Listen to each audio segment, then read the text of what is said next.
Hello, guys, and welcome to another episode of Crooked Illness. As you guys can see from the title of today's episode, from being suicidal to coaching happiness, we are going to be getting into this topic and the meaning behind this title. Here to help me with this discussion today is my really cool guest, Amanda Webster. Amanda is a mind-body wellness coach who specializes in holistic nutrition, where she has accumulated over 500 hours of yoga teacher training at the award-winning Southwest Institute of Healing Arts in Tempe, Arizona.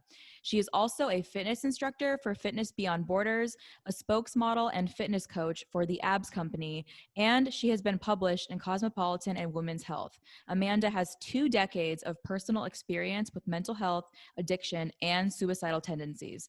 So without further ado, I would like to welcome Amanda to the show. Hello, thank you for making me sound so cool there. Yes. Well, thank you for coming on, and we got this to work. So we're going to do the interview. I'm excited to have you on. Thank you so much for having me. I'm excited too. Yes. So if you could just tell us a little bit about your background and your story and how you went from being suicidal to coaching others. So growing up, I'm not exactly sure the moment that everything started, but growing up, I already had symptoms of depression. I was diagnosed, initially I was diagnosed bipolar, manic depressive as a teenager. Really, I was just going through, in retrospect, a lot of really crappy situations that nobody really wanted to address. I'd been bullied, I was sexually assaulted, I ended up in some really unhealthy relationships.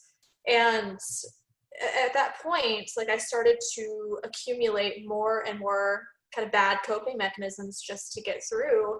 And I think the only consistent good one I had was I was introduced to Linkin Park right about that time. My mom, for some reason, got me Hybrid Theory. I have no idea why. I was like the NSYNC, Britney Spears, Backstreet Boys, like most 90s pop chick ever. My mom's like, here's this. I guess she saw Five Guys and thought it was a boy band. I don't know, but I'm really grateful she did that. Because that was really like the only consistent positive coping mechanism I had. I fell in and out of different addictions.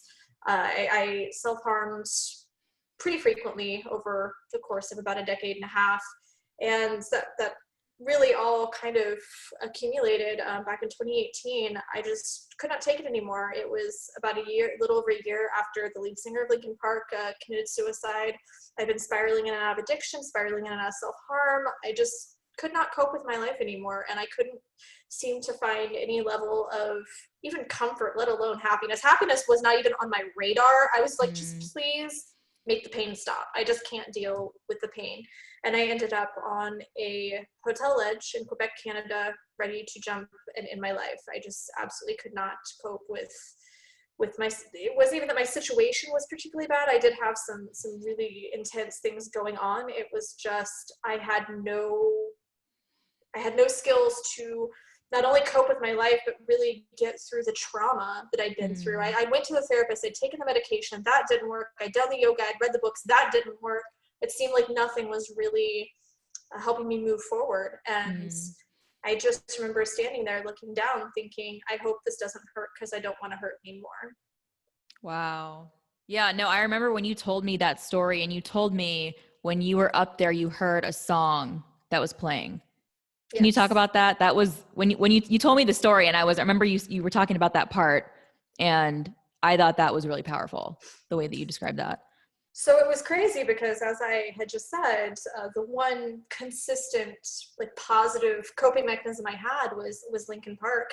And I kind of disconnected with the music when Chester passed away because the lead singer, because I felt all of a sudden, well, everything he ever said was a lie, and all his music was a lie, and everything I believed in was a lie. So it took away my security blanket, in a sense. It took away the thing that I used to cope with my own depression.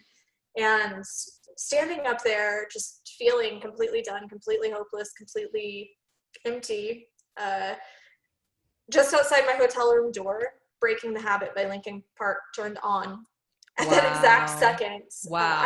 I thought I was hallucinating. I thought it was my life playing before me, like they say happens in the moments before your death. I thought it was a hallucination, and I think I got down originally just because I was morbidly curious, is this actually happening, or am I just going crazy? And Yeah. I got down and I went out and I opened the door, and sure enough, there's a cleaning crew that until that point I didn't even know existed. I actually didn't even think there was a cleaning crew for this hotel because I'd been there 3 days and hadn't seen anyone at all. Wow. But yeah, in that exact moment, like they had not only decided to clean that exact hallway, but they turned on their music at that exact moment, and it just happened to be Lincoln Park in this French-speaking province, and it was just completely and utterly insane to me. And I Wow. said, okay, I'm not really a believer of anything. I don't have a specific set of beliefs, but I just remember going, holy shit, like something, I'm meant to be here. I'm not meant to jump. Something wants me Mm-hmm. here.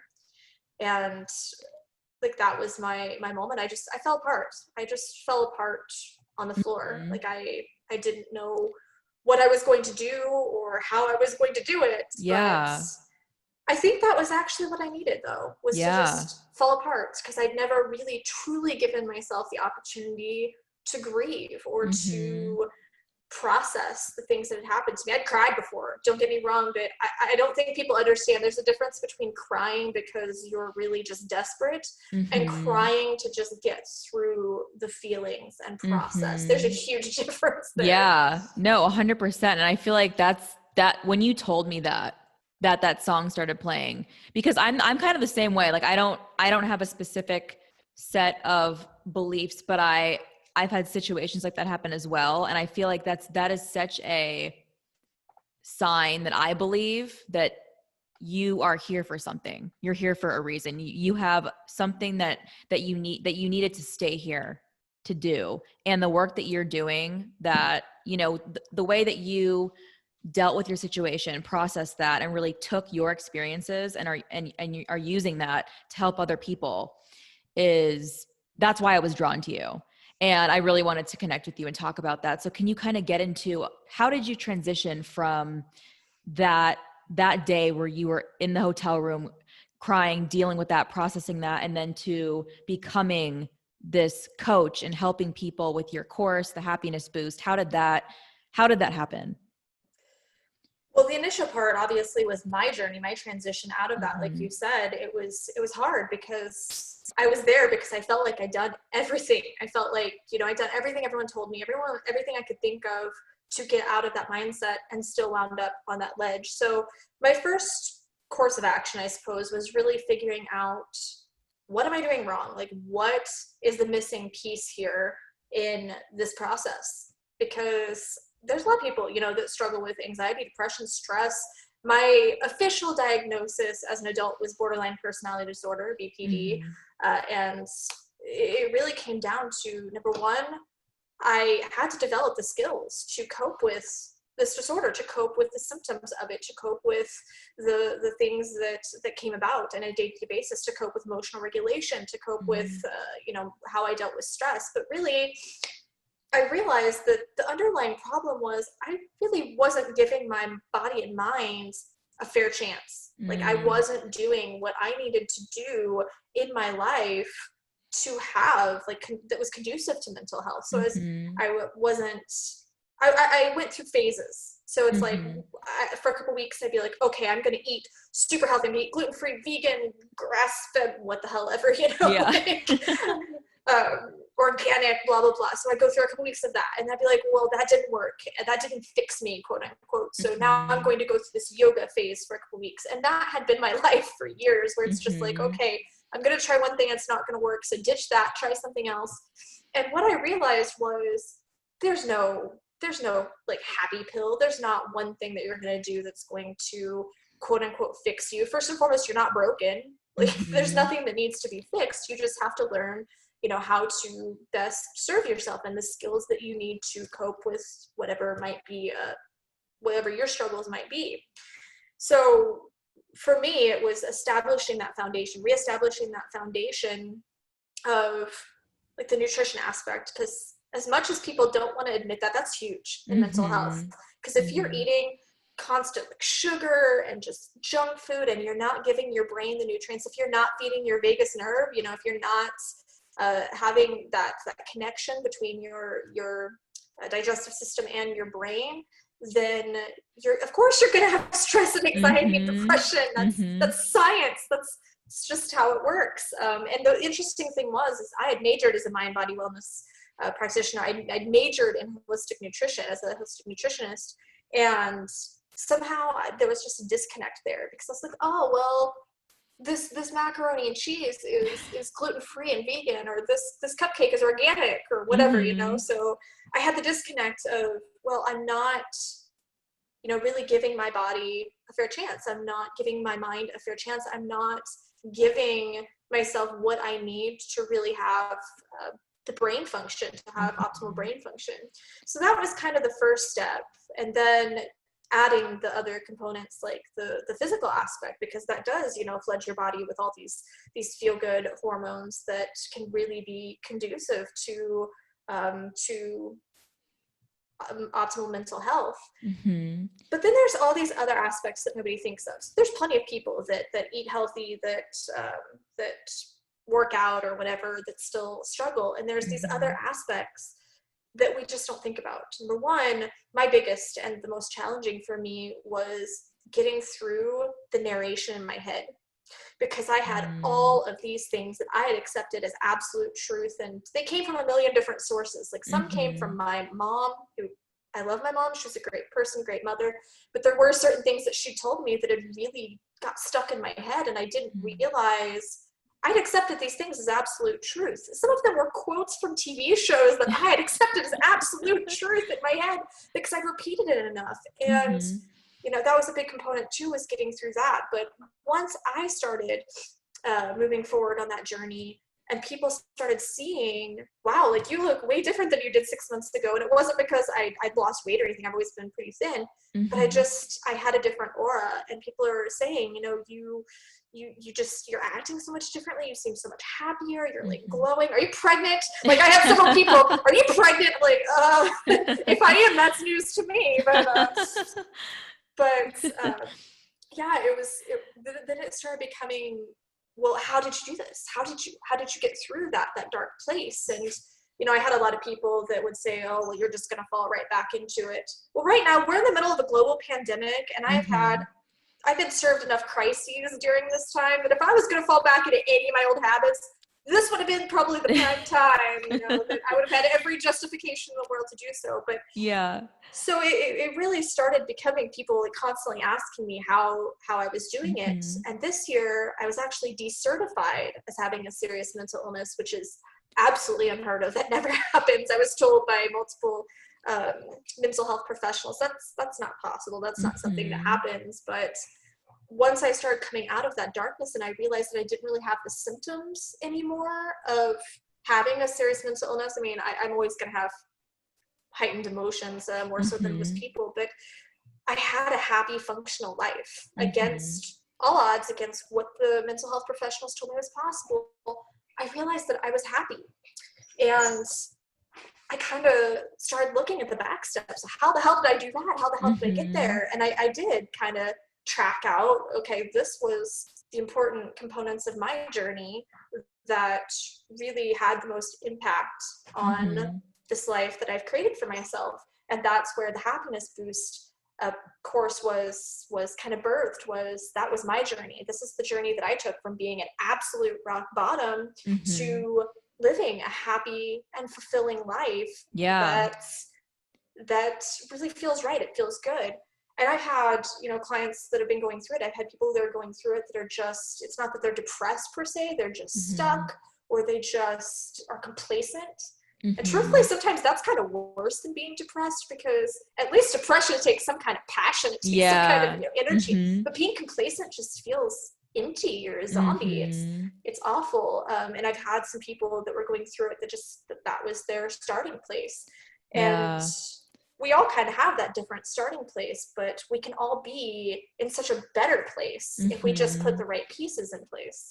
Yeah, I love how you described the act that you did where you laid that foundation. So you laid that foundation for yourself, and then you used that foundation to create the course because people were seeing you and noticing that you like you said, you had this aura about you. Like you seemed different. You seemed happier. So creating that and really teaching people and showing them what you did to make that a reality for you, I think is a huge deal, because I know you mentioned that you went through a lot of different things. Like you did the therapy, you did medications, you did yoga, and not a lot of those things were working the way that you needed them to work. And through actually doing that and laying that foundation, I thought was really powerful to actually be able to take your experiences, things that you went through, that you lived through, and put that into a course to teach other people about happiness. Because something that you mentioned to me when we spoke before that really stuck with me was that we are not taught happiness in schools. We learn math, we learn science, which is great. We need to learn those things, but we're not really taught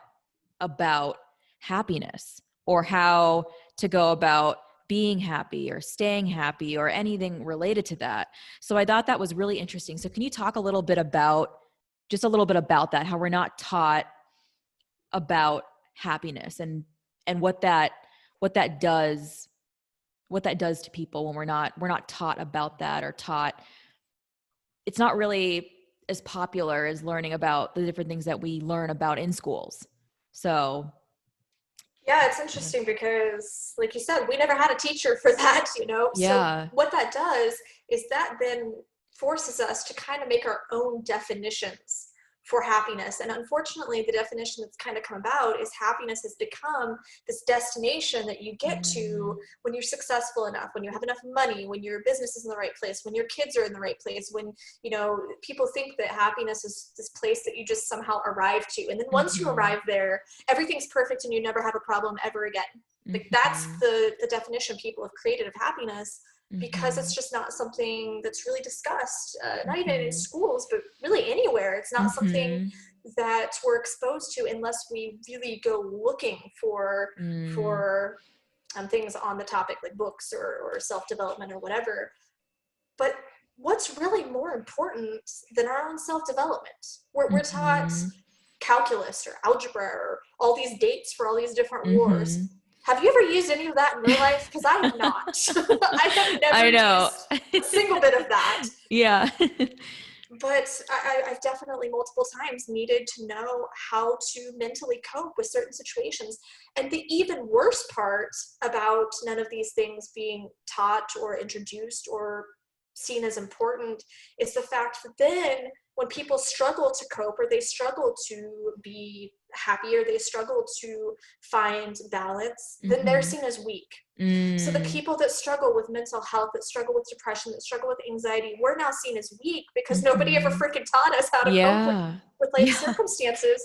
And it's awful when you have things stacked against you, like in the cases of anxiety or borderline or depression or OCD or whatever the case is, when you have these things stacked against you and no one has taught you how to really have the skills to combat them, the skills to move higher on what I've kind of dubbed your own personal happiness spectrum. Like everyone experiences happiness differently. That's something else we don't realize. We've defined happiness as this is what it is, this is what it looks like, this is where you need to be happy. Like this is what happiness has to look like for every single person. And I know people, like I know a guy who literally plays, he teaches guitar, he lives with his mom, he helps his mom, he's in his 30s, he's the happiest freaking person you will ever know. He contributes to, the household and everything, but he has no desire to go get his own house and raise kids and everything, and that's just life he's chosen for himself. And, people would judge that, but at the end of the day, if he's happy and that's the lifestyle he wants to live, then that's his personal journey, But everybody thinks that we all experience happiness the same, and we don't. I'm not going to experience happiness the same way you do. The same things that make you happy aren't going to make me happy. Some people do have that over the top. Really, I'm that person that if something gets me excited, I'm like, oh my God. I just get really, for everybody that didn't just see that on video, you're missing out, because I get very excited about things. I get very passionate about things. I jump into everything with both feet, but I have a very close friend who she's never gonna be like that. Even if she was at the top of her happiness spectrum, that's not how she exhibits happiness. So we don't really hold space for each other. We don't hold space for each individual person's experience of happiness. Yeah, no, because that is so true, because that's something that, you know, no one really thinks a lot about, because we all have different things that make us happy, right? We all, maybe something that I think is good that will make me happy won't make you happy. And people show that differently, and people express that differently, and people have, different ideas of what that means and what that looks like for their life. And I feel like that's really important that you created that course to really show people that, teach them that, and let them know, it's okay, right? Like if this makes you happy and you're having a good time, you're enjoying your life, you're making memories, and that's great. And, obviously there's going to be people who might need different things to be happy or something else to be happy. But I think that's awesome that the way you describe that, in that it's different for everyone, and that's okay, because I feel like sometimes people do look at happiness as this thing that's the same for everyone, right? Oh, you're happy, or he's happy, she's happy, they're happy. It must be, the same kind of feeling, the same kind of an emotion, same kind of an experience. But I like how you describe that, in that it's different for everyone, and that that's fine, because that's huge. Like, yeah, the foundation is generally the same. Like that foundation that's there is going to be generally the same. mm-hmm, But when it comes to how you experience it, how you mm-hmm, feel it, how you go through it, how you seek it, that's a mm-hmm, whole different thing. Like for me, I call it happiness boost because it's not about some location that you have to reach. It's mm-hmm, about what can you do day to day to bring yourself higher after you lay that foundation with the nutrition, with fitness, with all that kind of thing, the mindset. After you lay mm-hmm. that foundation, how do you maintain it? That's the important thing. Anybody Yeah. can say, okay, I'm going to do something to feel better right now, but it's about maintaining it. Happiness isn't Mm-hmm. about, okay, am I feeling good right now? That's not what being Mm-hmm. a happy person is really about. It's Mm-hmm. about what is your resting emotion. So when I'm walking the dog, when I'm doing the dishes, when I'm just hanging out or reading a book, what is my resting emotion? Because my resting emotion used to be rock freaking bottom, fuck the Mm-hmm. world, I hate everything. Mm-hmm. Like literally, you're sitting in your room and you will sit there and go, I hate the paint on the walls. Like I Yeah. hate this freaking paint. I hate everything. I hate the grass in the yard. I hate the clouds. Mm-hmm. Like everything just seems to be so offensive. You get offended by Mm-hmm. everything. And when you really look at society, like let's just take a look at what's going on right now in our current world. Mm-hmm. People are angry, they're shaming, they're aggressive. Nobody's happy right now. Mm-hmm.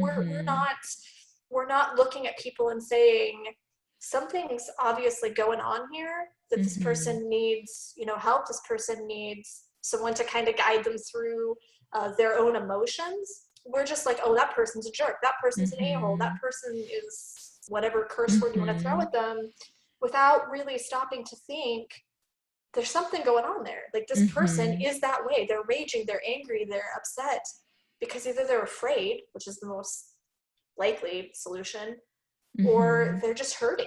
They're afraid or Mm-hmm. they're hurting. Like nobody's going to go up and punch somebody in the face for not Yeah. wearing a mask. Yeah. Who's a happy, healthy person? It's Yeah. just not going to happen. Yeah, no, that is so true. Is that, you might see someone acting a certain way, and we pass these judgments on people, right? So you might see someone yelling at another person or arguing with somebody, and then you might say, wow, that person, like you said, they're a jerk, they're an asshole, they're this, they're that. But we don't really oftentimes take the time to step back and say, wow, why is that person acting that way? What's going on? What's really happening here? What's making them react that way? Or, yeah. So I think it's, truthfully, that's been a huge part of what's gotten me through this process because mm-hmm. number one, I don't watch the news. Yeah. If anybody Mm-hmm. wants like a big boost in the right direction of mental health, stop freaking watching the Yeah. news. Like, I think Right. that's what doctors should prescribe. I think that's what every psychiatrist's Yeah. first question should be. Do you watch the news? Yes, knock that shit off. Yeah. And not because we shouldn't be informed. We absolutely should be. But when we're sitting Mm-hmm. there, it's not like it was, 10 years ago, 15 years ago, where you'd sit down at 5 o'clock in the evening, You'd watch the news for an hour, you'd know what was going on, and you'd be done with it. Now it's all day, every day. I mean, you get on YouTube to watch a video about freaking giraffes, and there's 22 news stories about like how the world's burning. You go to message your friend on social media, and there's 22 posts about why the president's failing us and blah, blah, blah, blah, blah. Stop. Just stop. And that was one of the really important components to me, was not only getting the hell off that, but when I started becoming more happy, I started having a different outlook toward other people. So now when I see somebody raging over XYZ thing, I don't look at that person and say, God, they're such an asshole. I look at that person and have empathy for them. And that's huge, because before, when I was in that dark place in my mind, I did look at that person and say, oh my God, what a douche. But now I have a different perspective. And that actually does make you happier in the long run, to not look at everyone else as the bad guy, because that's what we do. We look at everyone else on the news and say, that person's a dick, that person's an idiot, that person's a jerk, that person's a snowflake, that person. And we assign labels to literally everyone else, when it's really our own issues that we're struggling with. Is that person an asshole? Maybe. But they're that way for a very specific reason. Like, very few people are just assholes for no reason. I mean, they have they've discussed that even Hitler had mental health problems, and that's why he was where he was at. So let's just stop and think for a minute. What if someone would have given Hitler the mental health care that he needed? Would the Holocaust have happened? Who's the next person that's going to go off the rails and lose their shit and shoot up a school or whatever, because we don't teach people how to take care of their mental health? I know that's a very extreme example, but at the end of the day, that's kind of what not focusing on mental health can lead to in the most extreme way. Yeah, no, I agree with you 100% on that, is that more mental health care for different people needs to be more of a priority, and to make sure they have access to that, and that if they want to have access to that, they should get that. So if you could pick one thing that was the most helpful to you in overcoming your struggles with depression and all the stuff that you went through, what would that be? For me, it was mindfulness. It all boiled down to mindfulness, being mindful of what serves your body and your mind, being mindful of the moment. I mean, there's so many components to that, but people, they want to talk about mindfulness practices like yoga or meditation. Those are great. Yeah. But you have a million opportunities every single day to be mindful and practice mindfulness. And that was probably, other than, the things that really set the foundation, like the nutrition stuff that I was talking about, mindfulness was really probably the top skill that I developed. And number one, let me just tell you a secret. I don't like to meditate. I despise meditating. And I had a friend who was bullying me, saying, well, you're depressed because you can't just sit down and meditate for 30 minutes. Really? But this is the kind of advice that I would get. This is the kind of things that you get when you're trying to go through the process of mental health healing. But there's the sense of being mindful, knowing who you are. That's kind of step one, is being mindful of what you like, what you don't like, what serves you, what serves your body. And knowing, well, when I eat this, how does it make me feel? When I do this, how does it make me feel? I typically know what I need to do. Most of us do. And when you really check into that, you really know yourself. You really are mindful of what serves you and what doesn't. That's an amazing springboard to really start moving forward mentally. But that plays into, you're not mindful when you're sitting there scrolling Instagram or Twitter for 30 minutes. All you're doing is, number one, taking in all this bad media and stuff, but you're also, you're avoiding. It's avoidance behavior. You're avoiding something deeper. And the further you push that, the worse it's going to get. And that's what I realized is, I was big, I was huge. I'm sitting there and scrolling social media all day and playing on my phone and doing whatever, until I realized I was doing it to avoid the hurt. I was doing it to avoid what I didn't know how to cope with. Wow. Yeah. And so focus was my biggest thing. Like, mindfulness focus was my biggest step. That's so helpful because I know, I mean, if you had someone who came to you and they wanted some advice from you or some tips, and, say they're struggling with overcoming depression or another situation in their life, what would you tell them to give them, just kind of help them out more with achieving happiness because maybe they feel like they can't find it or they're never going to be happy? What would you say to that person to help them with that kind of a mindset? I was there. I was in that Mm-hmm. exact same place where I felt like there was no hope. There was no real future for me. Mm-hmm. And I know now that we have more power than we give ourselves credit for. Mm-hmm. And there's one thing that I might get flack for this, and I apologize if I get you any hate for this, but the first thing they tell you in the 12-step program is Mm-hmm. that you have to admit that you have no control. Mm-hmm. And that did not work for me. I did not agree with that. I had to step into my power. I had to see that I did have control over my actions, over my Mm-hmm. thoughts. And there might be times, like I do understand there are times where you kind of lose sight of that, but you Mm-hmm. always have the power to take a step in the right direction. Because even Mm-hmm. one step, one single step in the right direction is forward movement. And that's what you want to do, is take one step in the right direction Wow. and start moving forward. And if you can do that, then it's one more step, then one more step. But don't lose sight of your own personal power. Don't lose sight of the choices that you can make to move you in that direction. You're not going to fix it overnight. There's not one step you can make that's going to fix it, but it's Mm-hmm. going to move you in that right direction. It's going to move you higher on that happiness spectrum. Yeah. That is so true. Just even though it's one step and it might feel like one step, the power of taking that step and then continuing to do that and take more steps along the way is very powerful.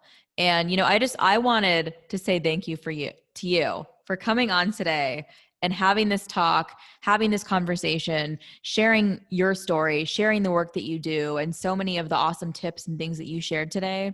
So, you guys, you need to check her out. Amanda Webster, she has a website. You can go onto her website. It is www.amandawebsterhealth.com. On there, she has a free workbook available as soon as you get on to her site, along with information on her Happiness Boost course and an About section so you guys can see more about the work that she plays a role in as well. So go check her out. And thank you so much. Thank you. Thank you. Yes. Well, thank you for coming on and sharing all this stuff. And it's been a pleasure talking to you. It has been so awesome. Thank you so much for having me. Yes. All right. Well, bye. Bye.